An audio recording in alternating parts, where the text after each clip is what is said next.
Првиот €1.000.000, кој ќе може да се искористи за информирање и кампања за референдумот е најден. Ќе дојде од буџетот на Министерството за одбрана. Министерката Шекеринска денеска наведе дека тие пари ќе бидат насочувани кон собранието, затоа што тоа треба да биде главен актер за референдумот.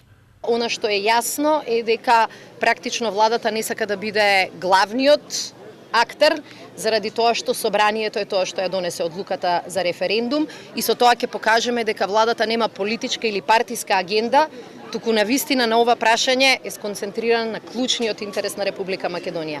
Да не биде изолирана држава, да биде држава со перспективи, да стане членка на НАТО и да ги почне преговорите со Европската унија. Да се разбира дека Министерството за одбрана е едно од тие кои што и највеќе треба да биде заинтересирано за нашиот стратешки приоритет и од нашиот сектор за финансии спративме информација дека на располагање ставаме негдека помалку од 60 милиони денари кои што беа планирани за слични активности, меѓутоа сметаме дека е подобро да ги искористи собранието, а не ние поединечно.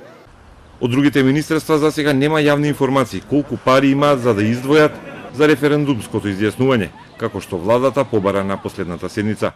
Од поголемите министерства нема конкретни детали, а според информациите на Телма, МВР нема вишок на средства за издвојување. Поголем дел од министрите не одговорија на нашите повици.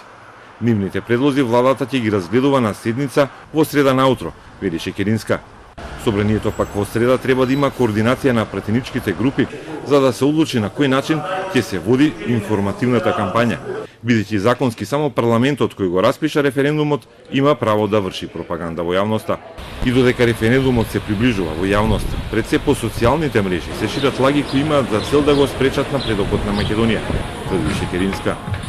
Во Македонија и надвор од Македонија постојат структури кои што не сакаат оваа држава да стане пристојно место за живење, кои што не сакаат Македонија финално да се стабилизира и кои што не сакаат Македонија да успее во своите стратешки приоритети, членка на НАТО и членка во Европската унија.